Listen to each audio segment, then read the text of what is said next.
Peggy Olson, Elizabeth Moss, and Don Draper, John Hamm, have a friendship with many ups and downs in Mad Men, and brilliant writing and acting make it one of the best relationships in the series.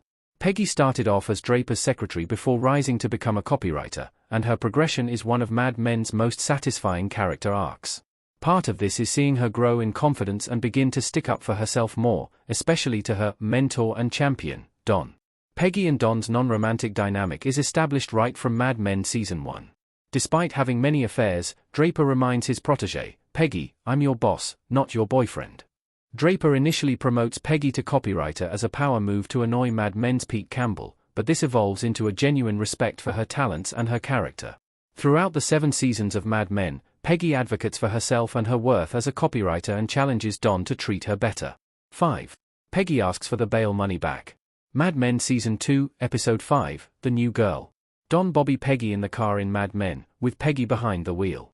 Peggy is still a junior copywriter in Mad Men Season 2, but she begins to understand her worth and sticks up for herself in The New Girl. When Don is in a drunk driving accident with Bobby Barrett, one of Draper's many mistresses in Mad Men, he calls Peggy for her help and discretion. Don's reliance on Peggy puts her in an awkward situation personally and financially. Considering the power dynamic, it is not Don's finest hour in his and Peggy's friendship. Peggy rightly confronts Don, telling him that the bail fee is a lot for her and asks for the money back. The thing that stands out about this confrontation scene is that Peggy starts off the interaction by calling him Mr. Draper, as usual, but finishes it by thanking him by his first name, setting expectations for more equal terms. 4. Peggy won't be taken for granted. Mad Men Season 3, Episode 13, Shut the Door, Have a Seat. Don invites Peggy to take a seat in Mad Men.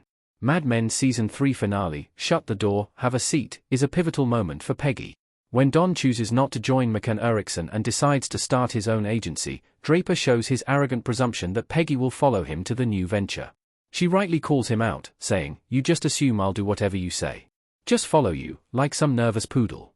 After Don says he won't beg, Peggy retorts, "Beg me? You didn't even ask me. I don't want to make a career of being there so you can kick me when you fail." Peggy shows her way with words in the scene as well as proving she is not to be taken for granted, and it has an impact on Don, even though he doesn't show it in the moment. Later in the episode, Draper shows up at her apartment as a supplicant, and tells Peggy he will spend the rest of his life trying to hire her, showing her the respect she deserves. 3. Peggy takes a stand for her personal time. Mad Men Season 4, Episode 7, The Suitcase. Don lies in Peggy's lap in Mad Men. Peggy is holding a drink and Don looks worse for wear, with vomit on his shirt. Mad Men is nothing if not consistent in showing that people in the ad industry work hard and play hard, and The Suitcase is no exception. In this acclaimed episode, Don and Peggy pull an all-nighter coming up with ideas for Samsonite. Peggy advocates for herself in the episode by confronting Don about the fact that she has a life outside the agency. The whole time they are working, her boyfriend, Mark, is waiting for her at the restaurant for her birthday dinner. In response, Don tells her it is time to get over birthdays, which is an interesting projection considering if he were to celebrate his own, it wouldn't be his real birthday. It turns out that Mark has invited Peggy's mother to what she thought would be an intimate, romantic meal, bringing the reality home to her that even the person closest to her does not know her at all. Don makes up for his insensitivity by taking Peggy out to eat, a touching reconciliation in the most compelling friendship of the series. 2. Peggy finally quits Sterling Cooper Draper Price. Mad Men Season 5, Episode 11, The Other Woman. One of the most emotional scenes between Peggy and Don is her initiating perhaps the hardest confrontation, her quitting SCDP. It is a difficult moment for both characters, considering their long history and Peggy being Don's protégé. For a start, the meeting starts off on the wrong foot. By trying to guess what the impromptu meeting is about, Don inadvertently insults her twice. Firstly, he says he can't put a girl on Jaguar, and then he asks if it's about Joan being made partner, which Peggy didn't even know. Nonetheless, Peggy begins her quitting speech by expressing her gratitude. Elizabeth Moss brilliantly shows how Peggy would feel in that situation. She sounds almost breathless and is wringing her hands with nerves. John Hamm, too, portrays the stages of Don's grief expertly. Firstly, the denial, then bargaining, when he still thinks he can negotiate to keep her at SCDP.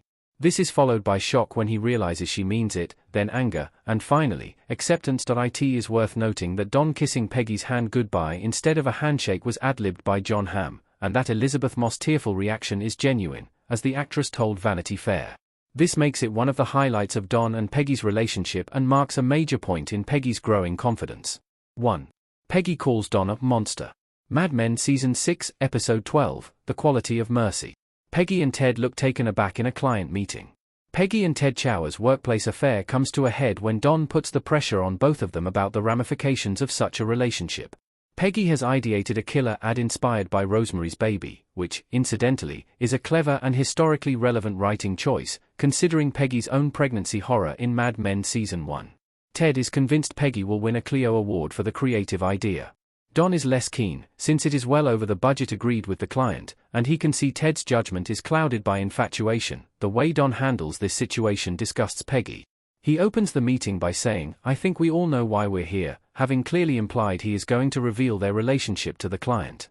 However, he simultaneously saves the day for the ad and humiliates Ted and Peggy by claiming the pitch was Frank Glisson's last idea before his tragic death by cancer. Manipulating the client's feelings with a morbid lie and stripping the chance of an award from Peggy is one of the worst things Don Draper ever did. Plus, there is the added factor of Don being jealous of Ted professionally and perhaps still resentful that Peggy previously left SCDP for CGC. Don thinks he's in the right in the situation, but Peggy calls him a monster for interfering with her Mad Men love affair.